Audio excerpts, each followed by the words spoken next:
You're looking at the Circuit Paul Ricard, one of the most modern facilities in all of Grand Prix racing. This, the French Grand Prix, however, is the oldest Grand Prix in racing. This will be the 71st Grand Prix of France. An amazing history for motorsports. Hello, I'm Jackie Stewart, and this is John Bisignano. We're here at the Paul Ricard circuit for this running of the French Grand Prix. It's very warm. Speed is, of course, of the essence. It's got the longest straight in Grand Prix racing. Speeds of over 209 miles an hour have been reached. Very important. The end of the straight is the most demanding curve, probably, in all of Grand Prix racing. And it was yesterday on that curve that Nigel Mansell had a horrific accident. Here you see the car coming to a stop. Nigel Mansell still in the car, very much stunned. He got a heavy concussion, but nothing more serious was reported. A lucky boy. One of the most important instances here, in fact, is not only speed, but tyres, John. It looks like tyres are going to play a major part in the outcome of this race. Tyre wear, tyre temperature, and whether the tyres can keep performing. Exactly, Jackie, and the speed is the essence, as you say. 2 years ago was the last time the French Grand Prix was run here at Circuit Paul Ricard. Now this year, Keke Rosberg has qualified at 4.2 seconds faster than the pole position 2 years ago.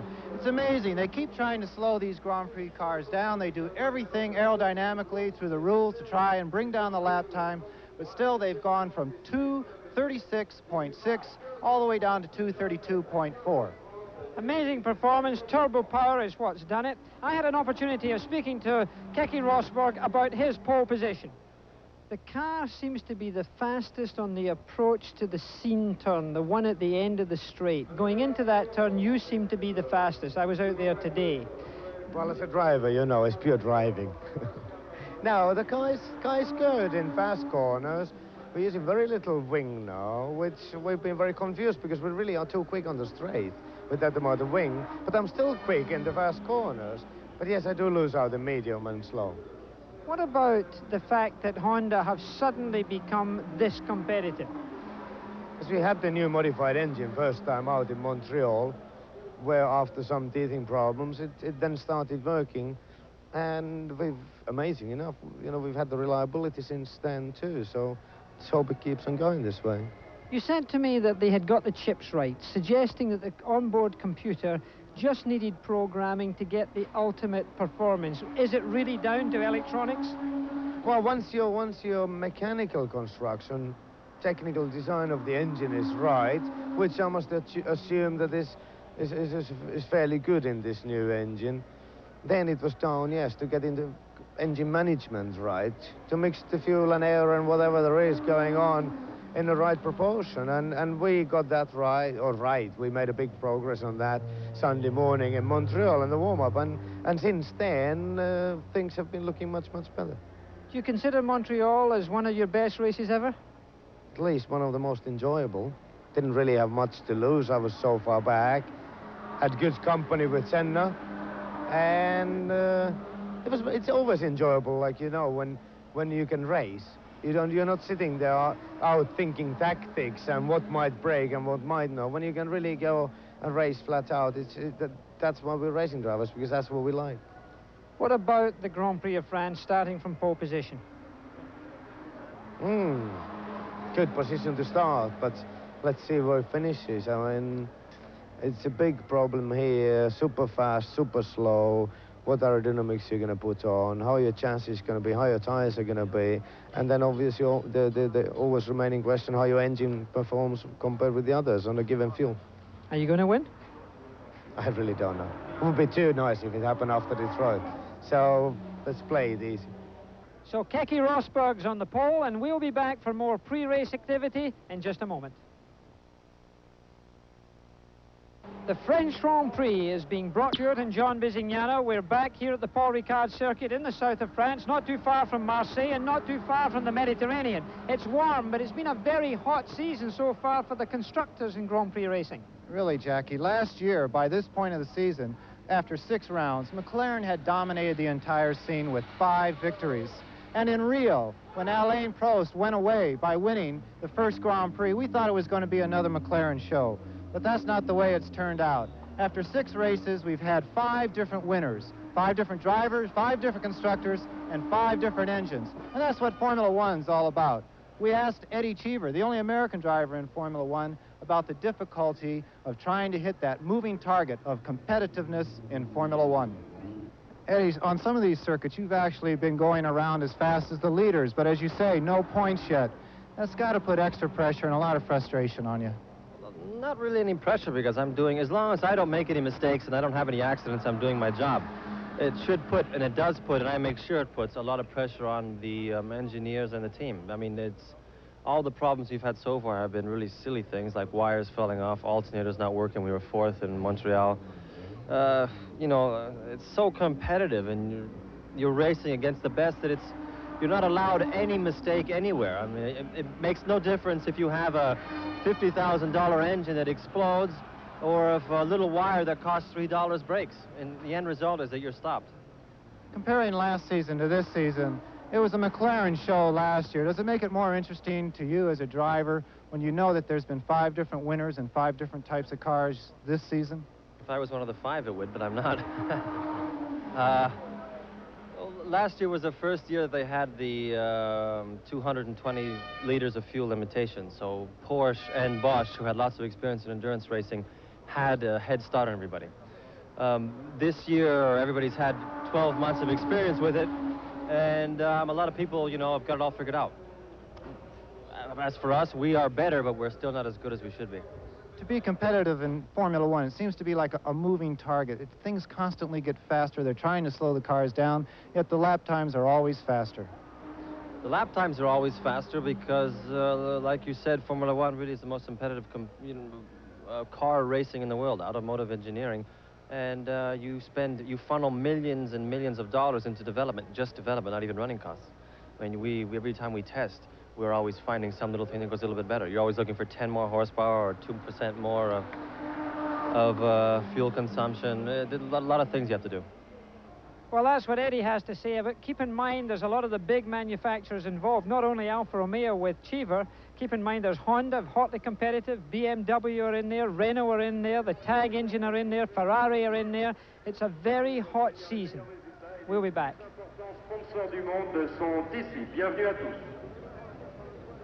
French Grand Prix, the umbrellas are up, not because of rain, but because of sunshine and heat. A little shade on the drivers as they are just a few minutes away from what will be, for them, a very hot day indeed. It's around 30 degrees Celsius, which takes the temperature up just above 90 degrees Fahrenheit on this Paul Ricard circuit.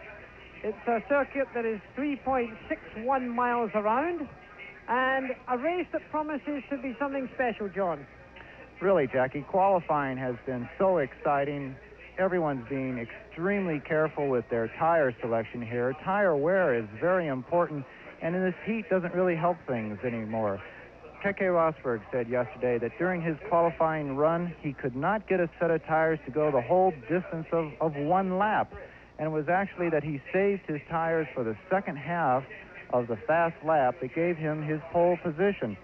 So again, as fuel was the deciding factor in San Marino, I think tires, Jackie, could be the deciding factor here.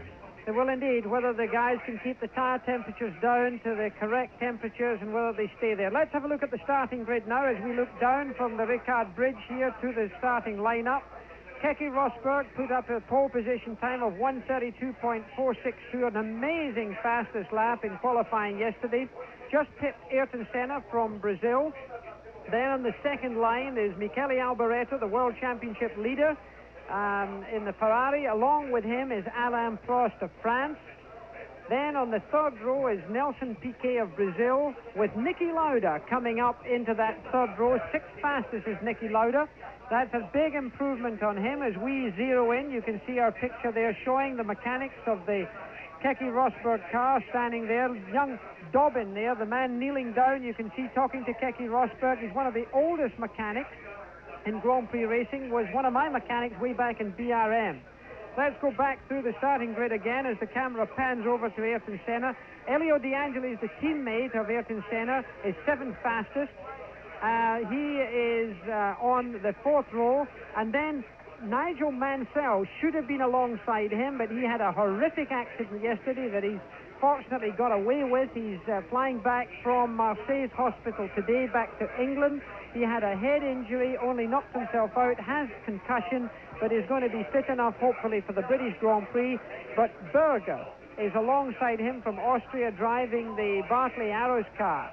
Then is Patrick Tambay, the Renault engine car, with alongside him on the same line of the grid, the fifth row, being Derek Warwick. They're side by side. Terry Boutsen, De Cesaris, Surer, Lafitte, Johansson, Patrese, Eddie Cheever, the only American, back in 18th position. There you see the grid right there. We're looking at that grid, and you can see it down to the top 10 there in the World Championship placing. Michele Alboreto, 31 points. De Angelis in second point, second in the championship. Alain Prost, who could be a winner here. And we'll be right back for more racing.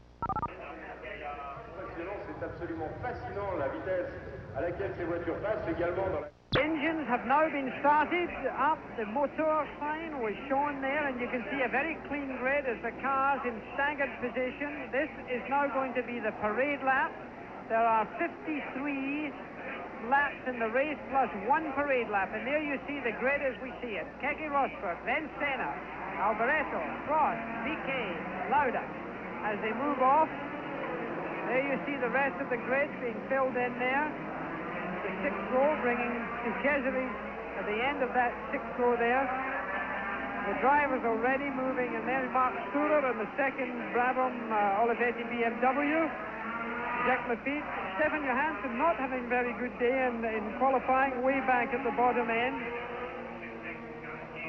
And there you see Martini, the bottom end of that, on the 12th grid, in the 12th position there.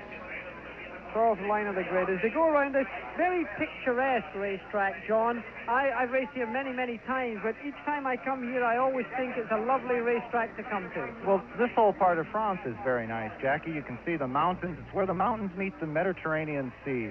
It's sort of like a New Mexico type climate. Dry, not a great deal of humidity, fir-type trees. And down here, the French are very friendly. The Southern French have welcomed this huge international crowd. They're expecting over 150,000 spectators here today. It's a long weekend, just like in the States. Friday was a holiday. So they've planned this event as far as the date goes. And everywhere we look around this circuit, it's full of motor racing enthusiasts. Well, this is the long straight that exists at the French Grand Prix. It's an amazingly long straight, 1.2 miles long. It's longer than the Indianapolis 500 straight. The cars weaving up there, getting their tire temperatures up. There's quite a lot of concern on tire temperatures. The situation here is it's a very abrasive road surface, and most of the drivers are concerned that the tire performance is going to go slightly off. Not that they're going to wear their tires, but certainly that the performance could go off. And right here is the most important corner of the entire racetrack. It's called the Seine. They enter there at over 200 miles an hour. They stay in top gear, most of them, in sixth gear or fifth gear. Some of the six-speed gearbox cars drop a gear into fifth gear before going through it. But it's amazingly fast. Keke Rosberg was absolutely sensational there yesterday. I stood there for the qualifying. But the cleanest driver through the Seine, as they call it, which is the most important corner here, was unquestionably a balance between Nelson Piquet and Ayrton Senna. Quite a performance was put up. And, Jack, it's nice to see Nelson Piquet working his way back up this grid. They've had a little bit of trouble getting this chassis tuned to the Pirelli tires, but everyone here thinks that Nelson is in a position to go racing this weekend. His qualifying position in fifth place is where he can score points from. Well, the BMW engine in the Brabham is certainly extremely powerful. He was the fastest car on the straight, which was a speed of 341 kilometers, which converts to 211 miles an hour. And nobody's going to pass him on the straight. The Honda's fast on the straight, and also the Ferrari. The Renault engine cars are not as fast on the straight line, so that's something that we can look for in these opening laps to see if Piquet can pick up a few positions. Now there are, remember, 25 starters in this French Grand Prix, the oldest Grand Prix that takes place in the calendar year. 25 instead of 26 because Nigel Mansell had to withdraw because of his accident yesterday. You will see on the top right-hand corner there the light system. When all of the cars come to a stop, the red light will go on, and within 10 seconds, the green light will come on. The red light is on. They're under starters' orders. And they're off. Niki Lauda made a very good start indeed. It's neck and neck with Keke Rosberg and Ayrton Senna getting in, with Nelson Piquet picking up a few positions there. But certainly Prost did a slightly hesitant start going through the fast left and right S's, very fast indeed. And it's Keke Rosberg, the pole setter, followed by Ayrton Senna, followed by Nelson Piquet, then followed by a Ferrari, I'm sure it's Alboreto. Then De Angelis after that. And that's Keke Rosberg from Finland, the pole setter with a Honda engine Williams. Now heading up to the lead-on to this main straight, and you'll see Nelson Piquet will unquestionably pass Ayrton Senna as they go along this main straight here. And Palmer actually got off the grid very slowly, Jackie. Poor Dr. Jonathan Palmer was left on the grid and got pushed off and is joining up the field in the rear end there. Now here they come up the straight. Now you'll see, and Piquet has not been able to get past him so far. He's getting into a position now, but he won't pass him on this lap. Keke Rosberg, Senna, Piquet, Alboreto, De Angelis, and then it's one of the tag McLaren cars. Is it Lauda or is it Prost? And it's one thing to go through that corner at 200 miles an hour by yourself in qualifying, but to do it in a group of cars, a group of 5 or 6 other cars, takes an awful lot of bravery and a great deal of talent. Coming back onto the main straight now, Nelson Piquet is really looking like the Nelson Piquet we've seen in years past. He thought his race tires were going to be better than his qualifying tires, so everyone here is hopeful for Nelson's results today. Well, Pirelli have been fighting head-to-head, of course, with Goodyear. Most of the runners on Goodyear. It is nice to see Pirelli coming back with a bit of trouble. And in fact, it is Niki Lauda that's up in 6th position. Alain Prost is in 7th position. This is, you're looking at now a 5th gear corner, or top gear, sometimes 6th gear. It will be 6th gear. Back into 2nd gear for Keke. 2nd gear up into 3rd gear right now. Now he'll jump it right down into 1st gear, the slowest corner of the racetrack, into 2nd, into 3rd gear. Accelerating through this difficult corner, but very important. Now he'll be into 4th gear. Now he'll go through a left-hander which leads onto the straight. The Chesery's up into 8th position. And that corner is considered the most important corner on the whole circuit, because if you do not get that corner correctly, it will determine your speed all the way down that straightaway. And when you're talking about a differential of maybe 20, 30 miles an hour down that straight, you must get that corner correctly headed on to that long straightaway. Ayrton Senna doing what he does best, fast circuits. He likes fast circuits. Even though he's won at Monte Carlo and tight, slow circuits, he always prefers having the fast circuits, not winning there but finishing 2nd there last year. Keke Rosberg also prefers fast circuits. So the people who love the fast circuits are the ones out in front at the moment. Ironically, it seems to me that Nelson Piquet is using less road than anybody else right now. He seems to be driving well within his capabilities with regards to the chassis and the tires. The big thing at this early stage in the race is not to get the car sliding. In other words, not to have the back end slide out. Alboreto, De Angelis, Lauda, Prost, De Cesaris. Berger comes up after that. The young Austrian driver who's very clean, going around this very demanding racetrack, just to show themselves to be up with the men. Well, Berger, this is his best qualifying, of course. He had a very serious road accident back in January and was actually on the critical list for 6 days in the hospital. But 6 months later, here he is doing a critical job on a Formula One, his best performance ever. The Austrians are very proud of this young lion. They feel that he certainly has the potential of a Niki Lauda, and he's the man who has to go out and prove it. The cars once again set themselves up for this long 1.2-mile straight. They get a little breathing distance. We'll have a few minutes of breathing, and we'll be back for more racing. Stewart and John Bisignano back at the French Grand Prix on the Paul Ricard circuit in the south of France, not very far from Marseille. And since we've been away, that driver in the blue uniform there, Jacques Lafitte, has got out of the racetrack, got out of his car. His turbo went, the engine blew, and they started a small fire in his turbocharged department. He's perfectly all right. The car was extinguished by some very excited marshals, but he's okay, and of course he'll be having a restful day in the sun from now on. Ayrton Senna is still in second place. Keke Rosberg is leading, and behind him, the third car in your picture, is that of Nelson Piquet. Ayrton Senna from Brazil. And the starting grid, the true internationalism of Grand Prix racing once again demonstrates itself by 6 different nationalities in the top 7 positions. Senna being the first Brazilian, and Nelson Piquet, another Brazilian, certainly closing in on Senna right now. I can imagine what Brazil is doing right now. We've had several world champions from Brazil, of course, Emerson Fittipaldi with the Lotus team and also with the McLaren team. But right now, the heart of Brazil must be split between the young lion and the old, experienced, 2-time world champion, Nelson Piquet.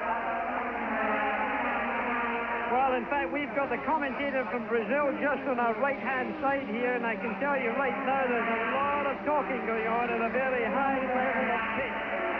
There you see De Cesare, who's been doing very well. De Cesare also has had a problem. He was up into 8th position. Andrea De Cesare from Italy driving the French Justin Ligier. He's out of the race. Now, Jackie, that's both Ligiers out of the race very early. That's 2 Renault-powered cars going out of the race, one with a French driver, Jacques Laffite, which is very sad. The French have great motor racing pride, and Jacques Laffite is certainly one of their heroes. For him to drop out this early in this contest is certainly a shame. But both Ligiers out of the race very early here in France, and both of them having Renault engines. I wonder if, when a driver goes around like Ayrton Senna and sees this, does that worry him at all, Jackie?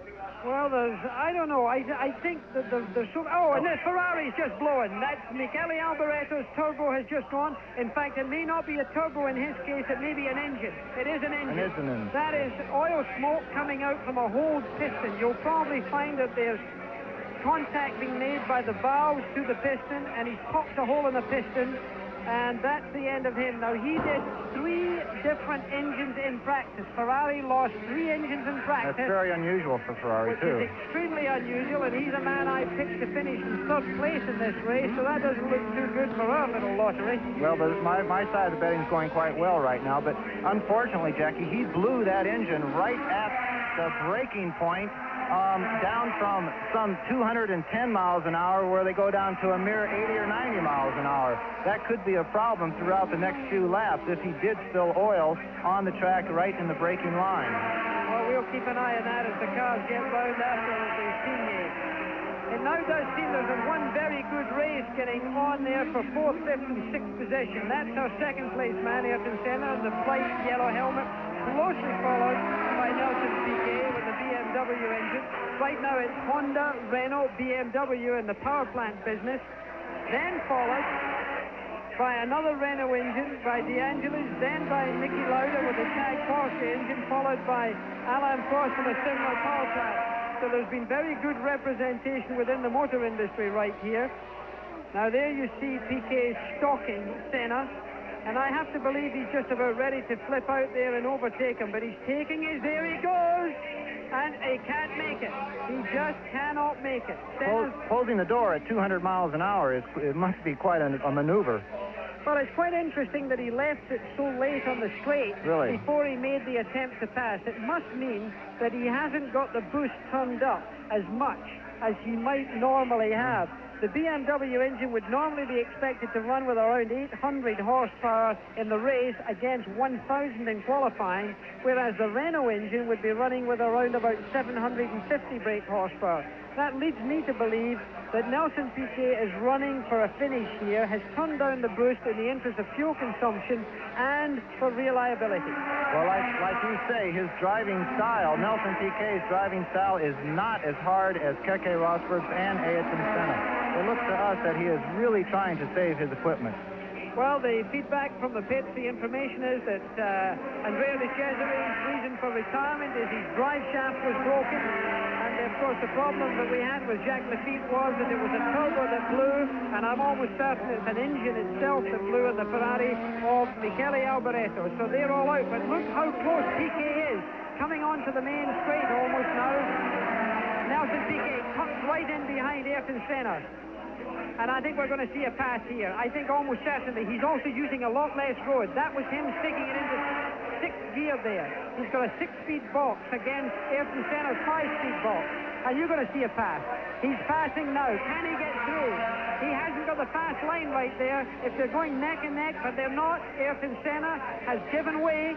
And is he going to try it? No, he can't try it there.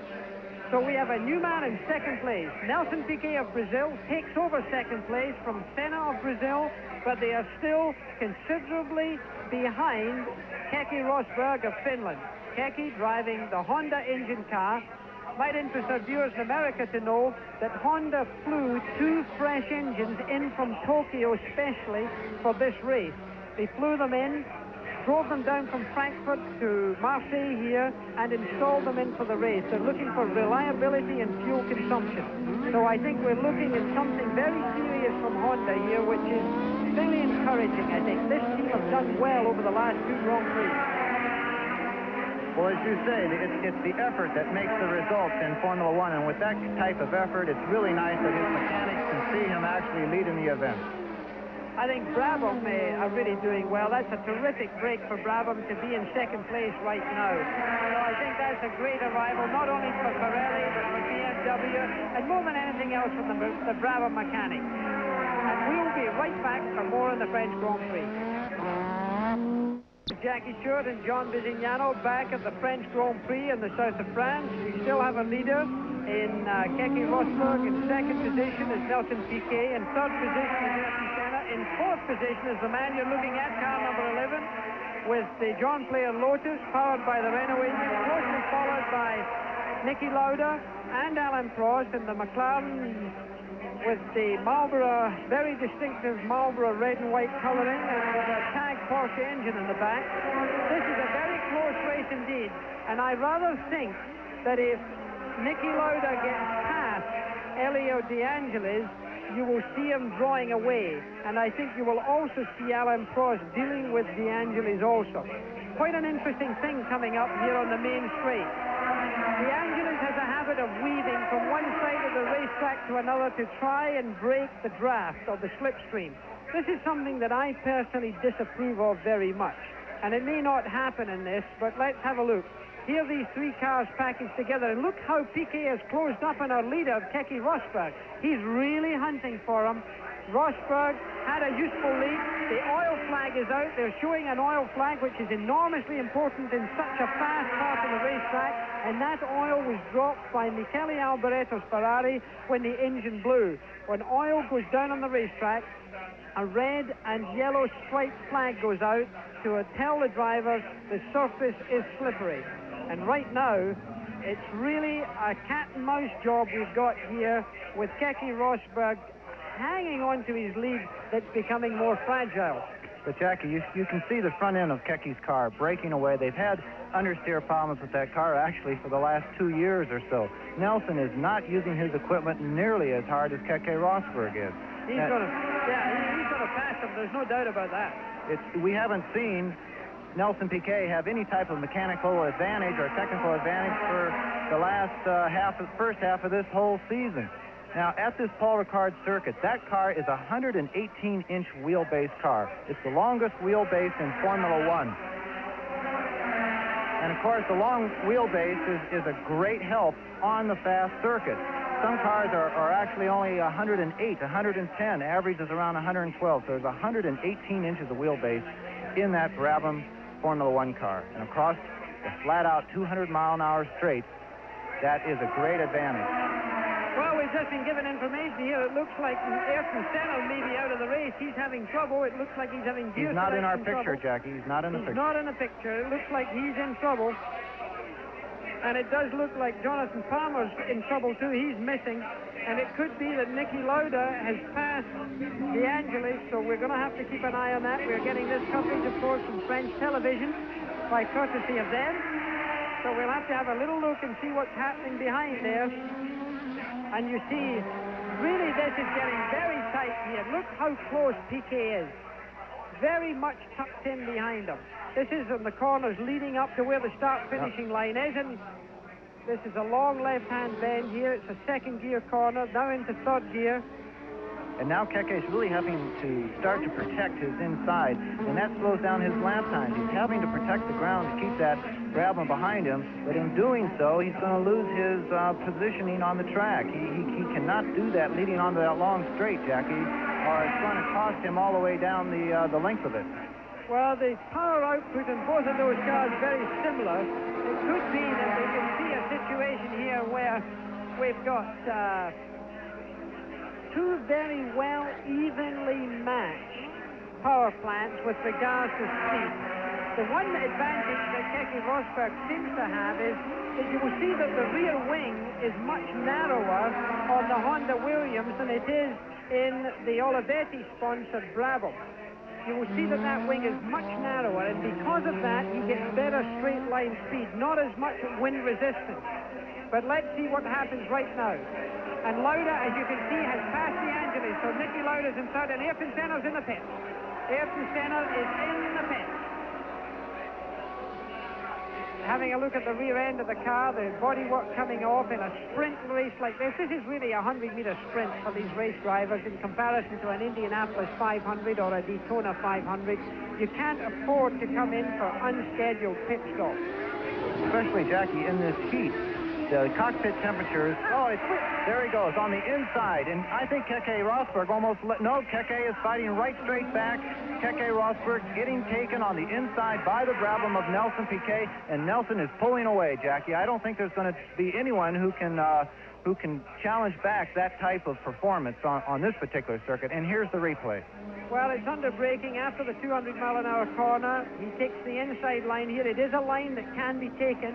It's just a short burst of power because he then snookers the other driver. He out-positions him. He gets out on the outside. Rosberg tries to do it on the inside, but not possible.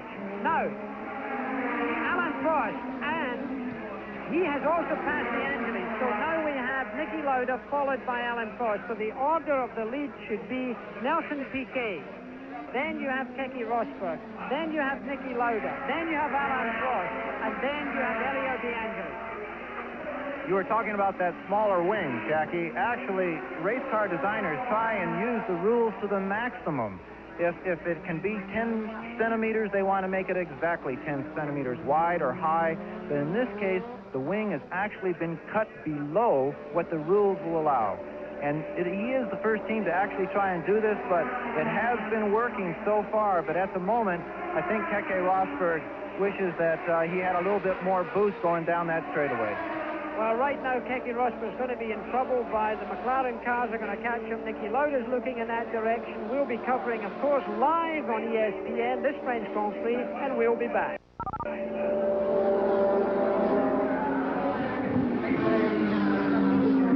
The French Grand Prix, we've just had a little break for Keke Rosberg. He got past one of the Skoll Bandit cars that frankly held up Alain Prost quite a lot. I think it was Philippe Alliot who moved over, and unfortunately for Alain Prost has been a considerable disadvantage.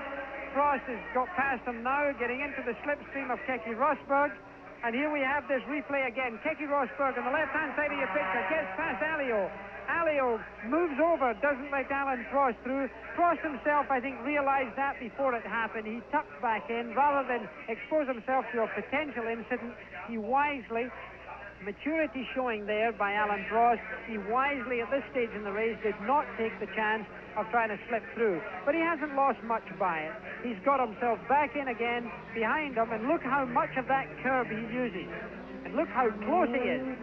The gearbox, by the way, gave out in Niki Lauda's car. It was a gearbox failure. And while we were in commercial, Theo Fabi came in and he had a tire change. So Theo Fabi, by the way, is racing for... Alain Prost certainly has an advantage under braking, Jackie. Oh, there's no question. I think he's getting it better all the way around the racetrack with the possible exception of the straight line. What I was going to say about Theo Fabi is USA for Africa with Theo Fabi on the car, as well as Benetton, the main sponsor, so they're doing their best for USA for Africa. And the Williams car carries Save the Child symbol. Save the Children, he does. He's had Princess Anne drive the Williams car. Exactly. Her Royal Highness the Princess Anne went to Donington, a British racetrack, and drove the Williams Grand Prix car. Pretty remarkable set of circumstances. He's also had His Royal Highness the Duke of Kent and Prince Michael drive the Grand Prix car also. So the British royal family very fond of motorsport. Frank has always been a master at the PR side of this game, that's for sure. And just a moment out of the Skull Bandit incident, you see, those back markers cannot just disappear from the track. Every once in a while, they get themselves in a position where they let one car through, and they have to go back onto the line, because off the line, that's where you find the marbles, and that's virtually like going from a nice sticky surface onto ice. So with some defense of the Skull Bandit car there, they are not able to just disappear for the maneuvering of the leaders.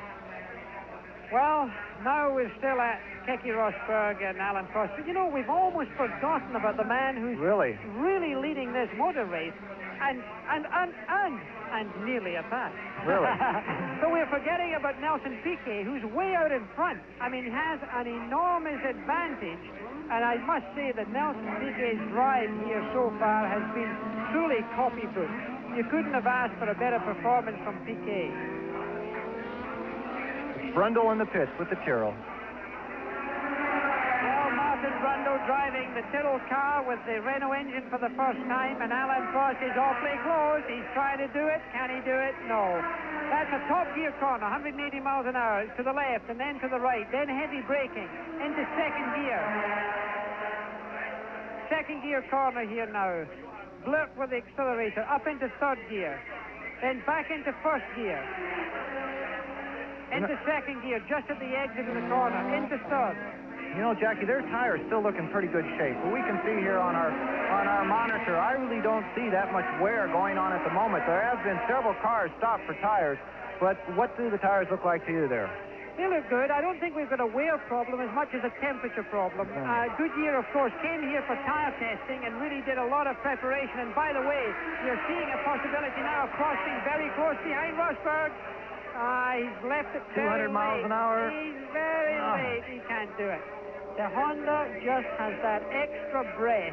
The Tag Porsche engine just doesn't have it to get it on the straight. He's going to have to be very close to him as they come onto the straight, and that is always a problem for the driver because of the turbulence of the air tucking in behind another car. The front end of the car doesn't get the bite, doesn't get the adhesion. But as you can see, he really does close up very easily here. The McLaren car weighed in yesterday at 555 kilos. Quite interesting to know, with full tanks, full water, full oil, that car would start the race with around 700 kilos. That's 2.2 pounds to 1 kilo. I'll leave you to do that. Ayrton Senna there being interviewed by the French television. Alan Prost tucked in behind there, a very slight and powerful man, only 58 kilos in weight, and very light, handling around about 750 to 775 brake horsepower. And our own little pit crew here in the announce booth has informed us that there's a 20-second lead by Nelson Piquet over the second place and third place cars that you see on the screen now. 20 seconds. It's almost unheard of. And you got to realize this guy hasn't had any results all season long, and all of a sudden he's 20 seconds into the lead. Well, I think it's very good. And there you see the leaderboard. Piquet, Rosberg, Prost, De Angelis, Schuler's up into fifth place right now, and Patrick Tambay, the other French driver in the race, driving the factory Renault, he's up there in sixth position. And as you know, there are points for the World Championship: 9 points for first, 6 points for second, 4 points for third, 3 points for fourth, 2 points for a fifth place finish, and finally 1 point for a sixth place finish. Only 6 count in the World Championship. We'll be continuing our live coverage on ESPN after these messages.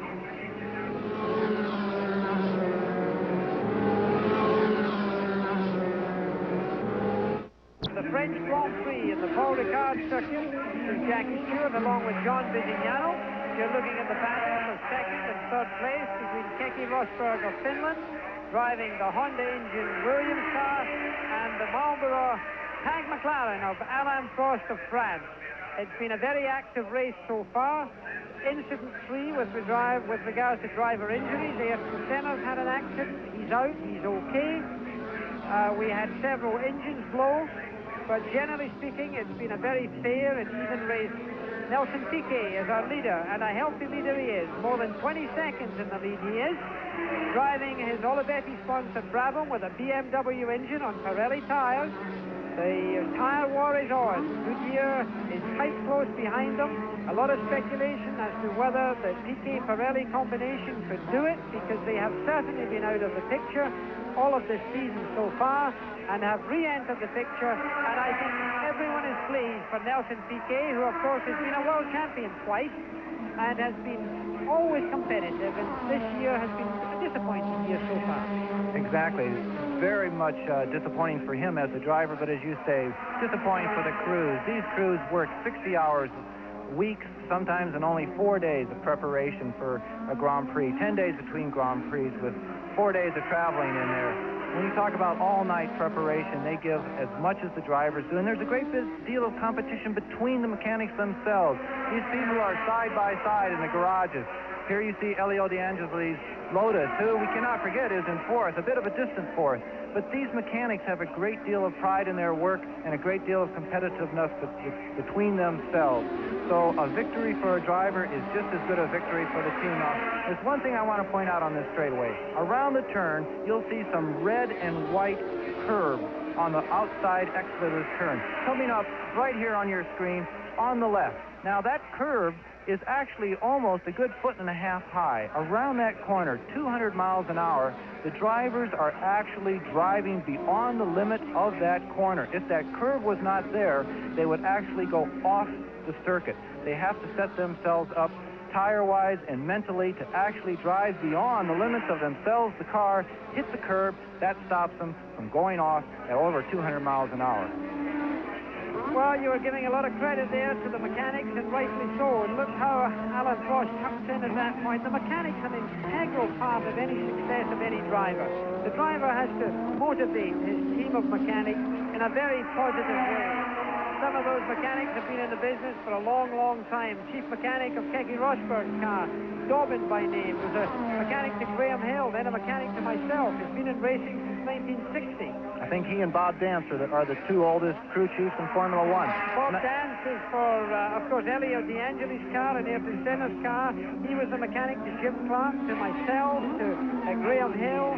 Maybe we should say more experienced, not the oldest. Well, certainly experience is the right word. They're tremendously talented, those men.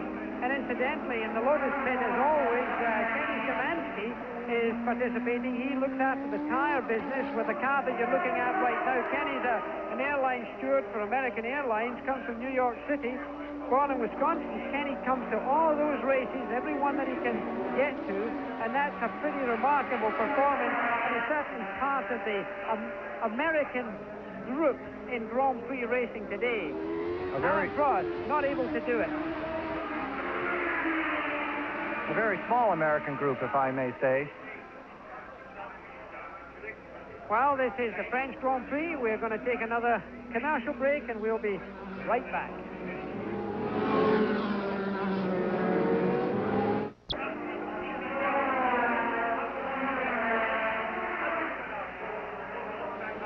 We're back live at the French Grand Prix, and since you've been in commercial, we've had a lead change for second and third position. Not the overall leader, but we've had a change for second position. Alain Prost passed Keke Rosberg at one of the fastest parts of the racetrack in a masterful move. The leader is still Nelson Piquet, and we could almost have forgotten about Nelson Piquet. He's driving such a perfect motor race. Television coverage has not been on him because there's been a great battle in the back end. So that big Olivetti sign has not been seen very much on the Brabham car with its BMW engine firing up every now and again. The Brazilian two-time world champion has driven a copybook race so far. He's 21 seconds in the lead. The difference is 21.717 seconds. And Alain Prost, even though I said he would pass within 5 laps, did not do what I told him. 9, Jackie. It took him 9 laps. You've always had trouble making the French listen to you. Well, Prost, the next door neighbor of mine, and I'm going to play him at tennis all next week, so I'll give him a little stick for that. Him being disqualified in Switzerland also cost you a little money with us here in the booth. The Imola Grand Prix, he did lose the Imola Grand Prix in San Marino, and he lost that through disqualification. Let me give you a quick rundown of the top 6. Nelson Piquet is first. Second is Alain Prost. Then is Rosberg. Then De Angelis. Then Mark Schurer is 5th. And up in the 6th position, collecting 1 championship point, is Stefan Johansson. The World Championship leader going into this race.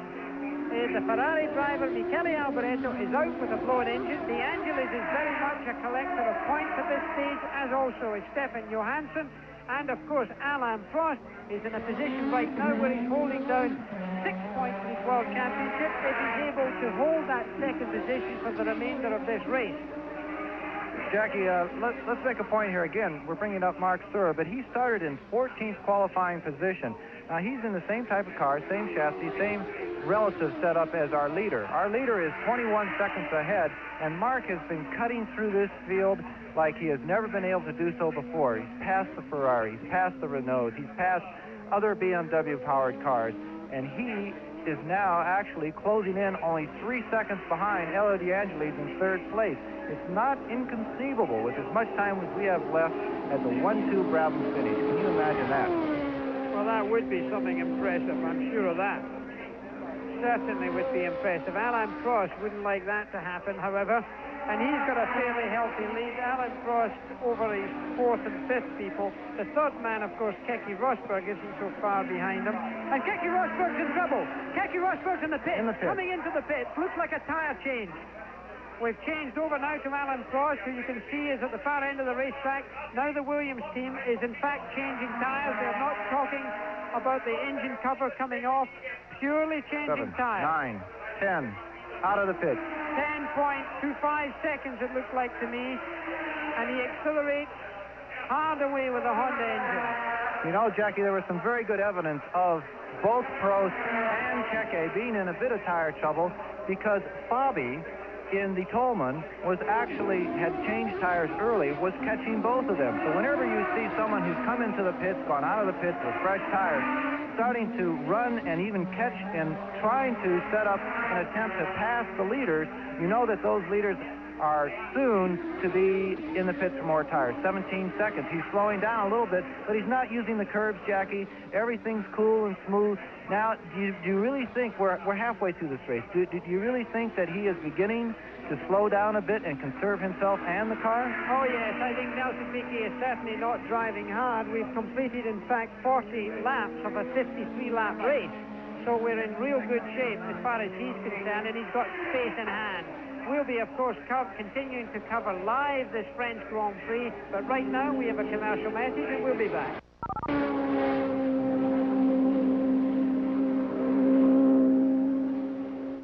Fans in Formula One have long been waiting for the return of an American entry to Formula One racing. That'll take place by the Beatrice-sponsored Carl Haas team.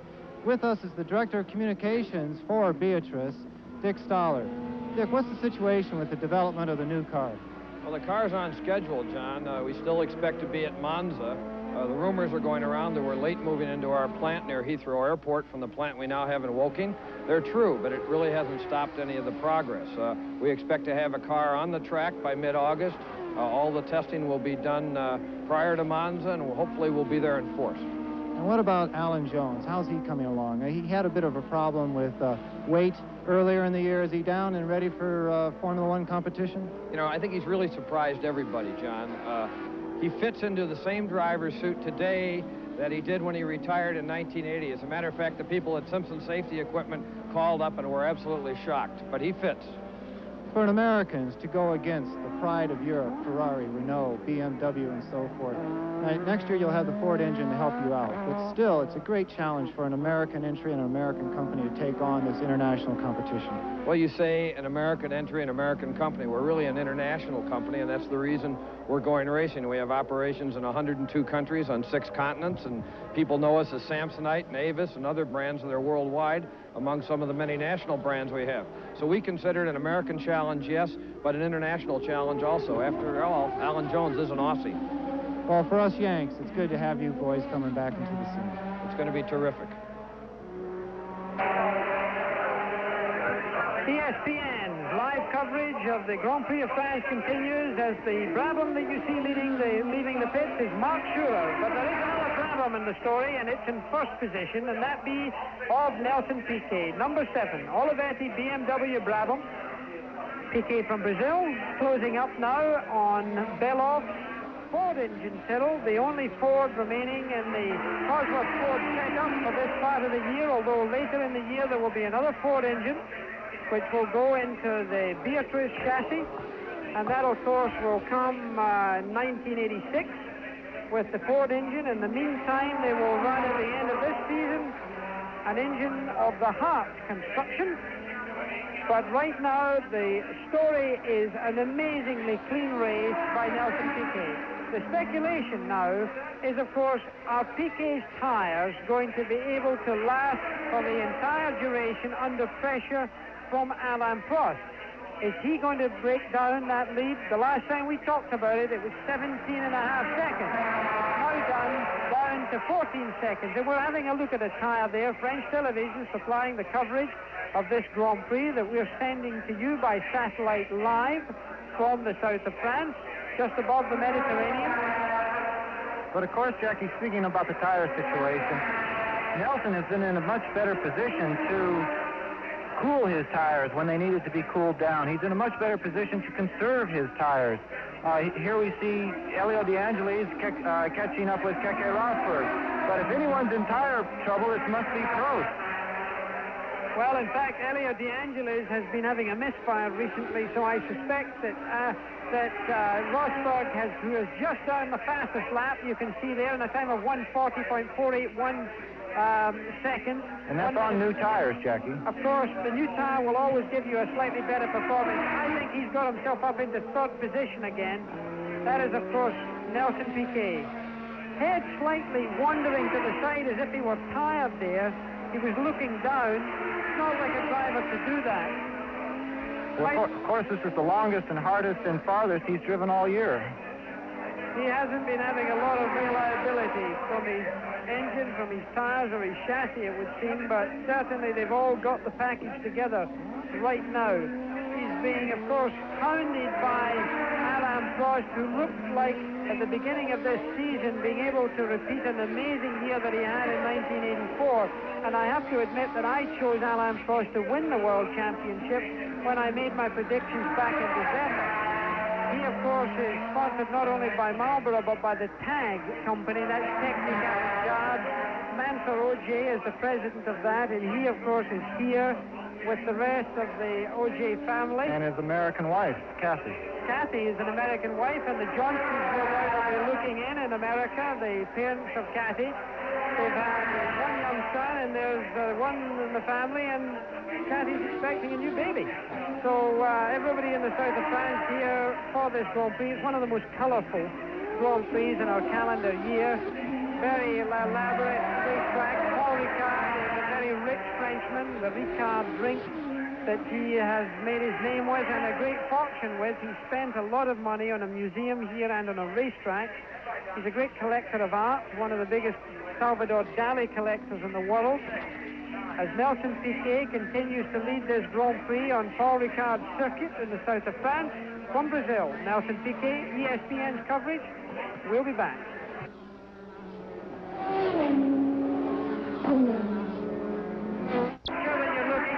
Of Nelson Piquet. It's a live picture from the Paul Ricard circuit in the south of France. You can see that Alain Prost has caught up to being within 11 seconds of Nelson Piquet, the leader of this French Grand Prix. Let me run down the first 6 for you. Nelson Piquet leads. Alain Prost is second. Keke Rosberg's been in the pits but went back out and has regained third position. Elio De Angelis is fourth. Stefan Johansson, the Ferrari driver, up to fifth. Patrick Tandy is in sixth. Seventh is Derek Warwick, his teammate, and the other works entered Renault. Mark Schuler's been in the pits. He's down into 8th position. Theo Fabi is 9th, and Terry Coulson is 10th. Patrese is 11th. Cheever, the only American driver in the race, is in 12th position. Winkelhock of Germany is in 13th. Beloff in the Tyrrell Ford is 14th. Kinzani in the Ocello is 15th. Martin Brundle in the Renault engine, Tyrrell, that's been in the pit, is in 16th position. Niki Lauda is out, Senna is out, Berger is out, Martini is out, Lafitte is out, Alboreto is out, and a lot of other people.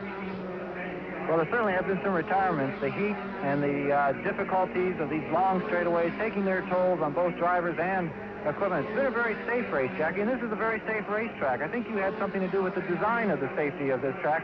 It's one of the newer tracks to be built in recent years. Good runoff areas. It is a safe circuit, even at over 200 miles an hour. The first race here was held in 1970. I drove in that race. It was a Formula 2 race. In 1971, I was lucky enough to win the French Grand Prix on this very circuit. It's a circuit that I like. I saw you win that race, Jackie. Well, it's always... I was here. You were there. Well, so was I. It was always a safe racetrack, that's for sure. Also, the French are known worldwide for their national pride. Now, in 1983, Alain Prost won this race driving a Renault. The French Grand Prix last year that was actually held in Dijon, which is not too far. It's probably the closest track for you to drive to, Jackie, from Switzerland. Right on the Swiss border almost. Patrick Tambay won last year. So here we have a French Grand Prix being led by a Brazilian, and that's going to disappoint some of these 150,000. Not all French fans, but a good percentage of them. Well, this race isn't over yet, and we've known, both of us, a lot of motor races where people at home on television screens have gone away thinking that Nelson Piquet, because he's got a healthy lead, could certainly win this race hands down. That is not the case at all. We've always got to be very careful because you never quite know who's going to win the race. We're only 5 laps away from the end here. Nelson Piquet is closing that gap, Alain Prost is, to Nelson Piquet, and that's something we've got to keep our eye on. In the meantime, it is Nelson Piquet with the Olivetti-sponsored BMW engine Brabham healthily in the lead. Live coverage from ESPN, and we'll be right back. The billboards are set for We're back live at the Grand Prix of France, the Paul Ricard circuit. This is Jackie Stewart along with John Bisignano. We're looking at Nelson Piquet, the present leader. He's only 9 and a bit seconds ahead of Alain Prost, a young Frenchman who's driving the Marlboro Tag McLaren. It's going to be a close finish. We only have a few laps to go. We've only got 4 laps to go in this race. The lead is unchanged. Piquet, Prost, Rosberg, De Angelis, Johansson, and Tambay make the top 6 up for the World Championship point. You know, just looking there, Jackie, Nelson looks very tired. As you said earlier, his head that's the first sign of driver fatigue is when you see the head started bobbing around. Now look, here's Prost going through the same tight corners, and his head is perfectly straight, where Nelson's been flopping back and forth. Now he's lost 10 seconds in about the last 7-8 laps. Now, is this on purpose, or is this a race strategy, do you think? Or, I mean, he still has a 10-second lead. Well, 10 seconds is not a bunch of time. In my opinion, I'd like to keep that gap a little healthier. I do believe he is tired.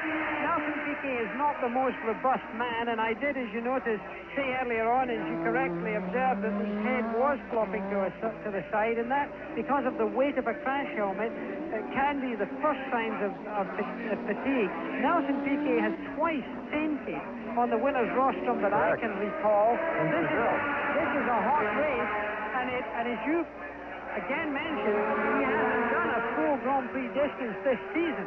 So the body conditioning has a lot to do with it. He's certainly not using all of the road going in to this fast right-hand bend at the end of the straight. Drivers who get very tired start to make mistakes. You get mentally exhausted before the physical element actually shows. And you've got to realize that at 200 miles an hour, these people are doing the length of an American football field in 1 second. Every second. Bingo, bingo, 100 yards down the road. So if you lose your concentration for a second, you're 100 yards down that road, and maybe you're shifting a break point is 100 yards behind you. Nelson Piquet waiting for this all year long. First victory, Olivetti team trying very hard to bring this car up to competitive standards. But here he's following the Osella. He's quite comfortable to just follow the Osella, Jackie. Well, the Olivetti company must be very happy, but I can't remember the last time that Pirelli won a Grand Prix either. Can you? I cannot. They've been in the sport for years in and out. in modern Grand Prix racing, I don't believe they have won a Grand Prix. I think it might be right back to maybe the 50s. Because exactly. They had Continental, were the Ferrari tire suppliers. Pirelli were at one point. But I think it's that long ago. They've been trying hard, and I think it would be a good thing if they were to get a victory. It certainly cheer them up, and of course it would be a great boost for the Brabham team. Keke Rosberg, who's driven a very hard race. Keke Rosberg has driven his heart out, as he did in Detroit when he won, as he did in Montreal, where I consider he drove one of his better races. Rosberg this year has certainly brought himself with that new Honda engine to prominence in the World Championship table. Well, after Detroit, he said following Ayrton Senna to him was amazing, that the gentleman took so many risks. Well, yesterday, he qualified over Ayrton Senna by 4/10 of a second. So Keke Rosberg has no problem dealing with risk. 4/10 of a second out qualifying someone who he thinks takes a lot of risk. From a very capable group of helpers here in the commentary position, Terry Boutsen and Theo Fabi have both stopped. So we can forget about them right now. Terry Boutsen, the young Belgian driver, and Theo Fabi from Italy made, of course, his name in Indianapolis, being a pole sitter at Indy and a great favorite with the Americans. We have now completed 51 laps of this 53-lap race. We've only got 2 laps to go in this French Grand Prix, the oldest Grand Prix in the calendar year. We at ESPN will continue to give you live coverage throughout the season of Grand Prix racing. The next Grand Prix that will take place is the British Grand Prix, which will be on the 21st of July, and we will be giving you live coverage that Sunday morning, whether you're in the East Coast, in Boston and Price Crossing, whether you're enthusiasts of Corvettes or Mustangs, or whether you're way over in California getting up at 5:30 in the morning. Exactly. You'll be with us. Those are real race fans. No, it's Mark Sewers slowing. My heart skipped a beat there for a moment when I saw the Brabham slowing down, but Nelson Piquet is still well under speed. Mark Sewers driving a fantastic race here, slowing on the straightaway. He may try and keep the car running for these last closing laps so that he at least secures some type of a position rather than a DNF. We don't know how serious the problem is. That flame you see shooting out of the back of Piquet's car is actually quite natural. That's the gas of the turbocharger being ignited in between shifts. Here you have the difference down to 8.3 seconds, but still, I think Nelson Piquet is in control of the situation. I do believe he is in control. I'm looking down towards the start-finishing line here to see if the man with the checkered flag is going to put his one finger in the air to his index finger goes in the air, and he points one more lap for Nelson Piquet of Brazil. And there, coming round that same corner, is Alain Prost. One of the most beautiful signs to every motor racing driver is that finger showing one more lap, especially when you're in the lead. Very quickly, Jackie, it was Monza 1957. Moss won with Pirelli tires. So 1957, near, as you say, a historical car race here was the last time Pirelli won. 28 years ago. The executives in Pirelli must be just so happy at this particular moment and sitting on the edge of their seats back in Italy. Well, there is Alain Prost. Well, wait, Rosberg. Has Rosberg gone around Prost? Well, no, have you ever? Now, there is something. What has happened? Rosberg has gone, I believe, Jackie, Rosberg has gone around Prost. He has. We've had a change suddenly. Keke Rosberg on new What a drive. What a drive. Has come up and taken second position from Alain Prost, who must be nursing his tires home. So here we have the leader on this very last lap around this Paul Ricard racetrack. 3.610 miles around, or 5.810 kilometers.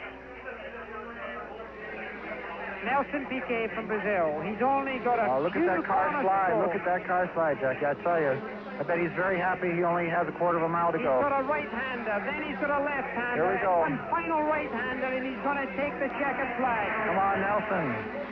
I'm looking down the pitch to see his mechanics leaning over the wall.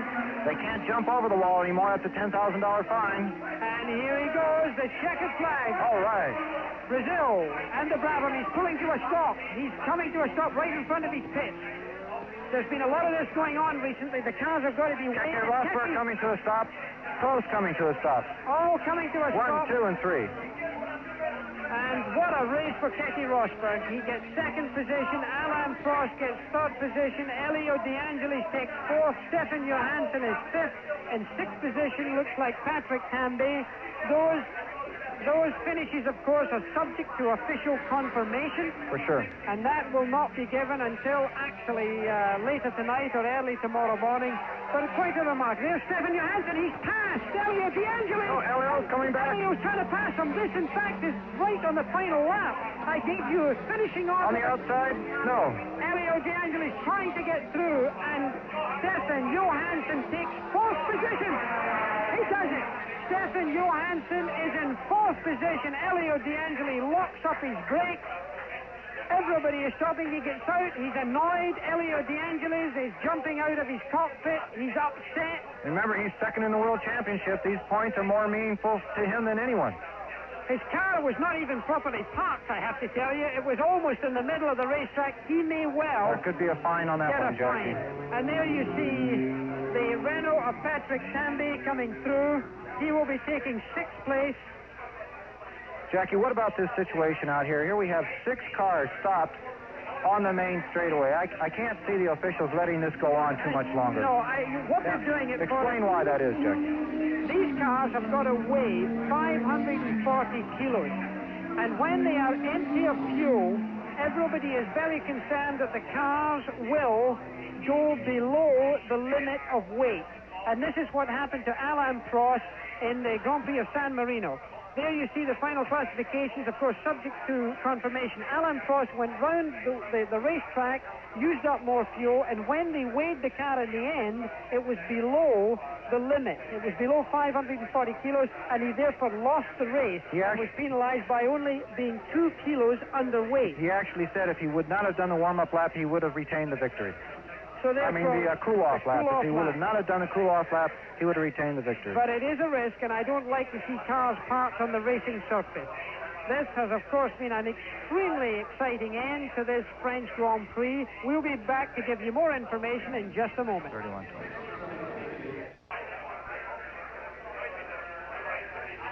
ESPN's live coverage of the French Grand Prix is still on. We're waiting for the drivers to arrive on the winner's podium. You see Alain Prost there, the little Frenchman, who was beaten out of second position there by an amazing Keke Rosberg on the closing lap.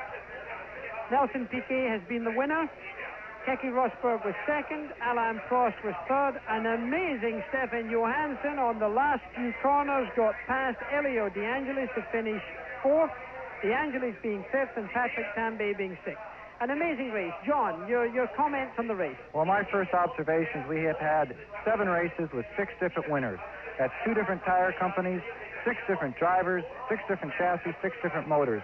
Competition has returned to Formula One, Jackie. Right now, Alboreto with 31 points in the World Championship, followed by Elio De Angelis and Prost tied at 26, Keke Rosberg 18, Stefan Johansson 16, and Patrick Tambay 11. This championship is wide open. I'd go along with that. The beautiful Paul Ricard circuit has hosted a safe race and a good race. Nelson Piquet, a brilliant performance, in my opinion, by him. Very well judged. Keke Rosberg, a spirited race, holding down second for most of the race, going into the pits, changing tires, coming up, and then passing Alain Prost. An amazing performance as far as I'm concerned. It's been a very good race here at the Paul Ricard circuit. I think a well-earned first place for Nelson Piquet. The French Grand Prix has been brought to you by Dodge, a performance revolution, an American revolution, and by BF Goodrich, makers of high-performance TA radios. We make cars perform. It's certainly been an exciting Grand Prix.